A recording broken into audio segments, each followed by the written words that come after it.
NTV time, जनता की बात जनता के साथ। संविधान निर्माता अम्बेडकर बाबा साहेब भीमराव अम्बेडकर जी की 134वीं जयंती पर ग्वालियर नगर निगम की वार्ड क्रमांक 66 के ग्राम बडोरी में ग्राम वासियों द्वारा आयोजित कार्यक्रम में मुख्य अतिथि के रूप में बोलते हुए भाजपा ग्रामीण जिला मंत्री गिरिराज सिंह गुज्जर ने कहा कि कांग्रेस ने सदैव बाबा साहेब के साथ दोहरा रवैया अपनाया। जब बाबा साहेब द्वारा लोकसभा का चुनाव लड़ा गया तब कांग्रेस ने उनके सामने प्रत्याशी लड़ाया था। कांग्रेस लहर एवं स्वयं प्रधानमंत्री जवाहरलाल नेहरू के जमकर प्रचार करने के कारण बाबा साहेब अम्बेडकर जी वह चुनाव हार गए थे।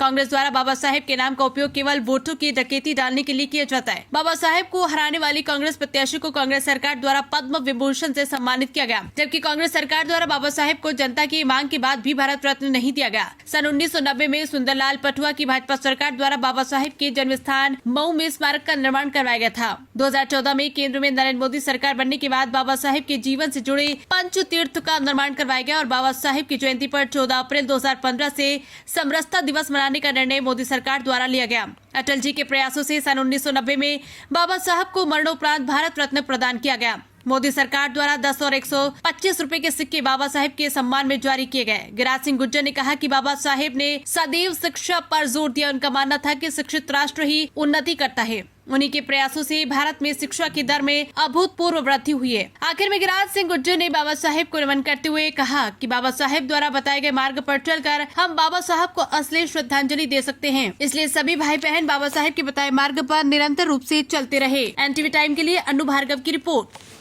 ये आज बाबा साहब की 134वीं जयंती है, किस तरह का कार्यक्रम किया गया? आज बाबा साहब को नमन किया, आपने क्या कहेंगे? आज ग्वालियर ग्रामीण विधानसभा के वार्ड 66 के ग्राम बडोरी में बाबा साहब की 134वीं जन्म जयंती के पावन अवसर पर बाबा साहब के चरणों में नमन किया, श्रद्धा सुमन अर्पित किए और साथ ही साथ बाबा साहब के बताए हुए रास्ते पे चलने का हम लोगों ने संकल्प भी लिया है सभी लोगों ने।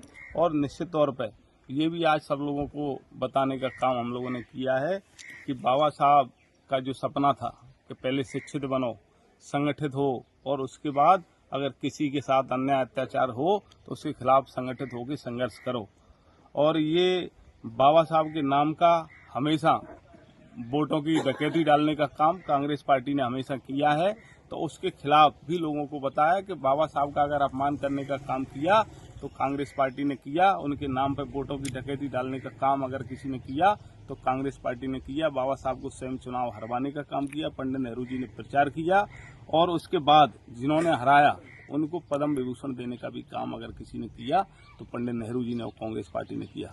और अपने घर परिवार में सभी लोगों को अगर भारत रत्न देकर सम्मानित करने का काम किया और बाबा साहब के बारे में कभी चिंता ही नहीं की। तो अगर किसी ने अगर चिंता की तो चाहे मऊ में इनकी जन्मस्थली हो, 1990 में पटवा जी की सरकार में उसका जीर्णोद्धार करने का काम अगर किसी ने किया तो भारतीय जनता पार्टी ने किया। और मोदी जी जब देश के प्रधानमंत्री बने तो उन्होंने 2015 से संविधान दिवस 14 अप्रैल मनाने का निर्णय लिया और आज हमारी सरकार ने, अभी तक ऐच्छिक अवकाश होते थे 14 अप्रैल तक, अब लगातार छुट्टी रहेगी और कई सरकार की योजनाओं का नाम भी बाबा के साहब के नाम से रखने का काम किया है और उनके पंच तीर्थों को बनाने का अगर काम किया तो भारतीय जनता पार्टी ने, मोदी जी ने किया।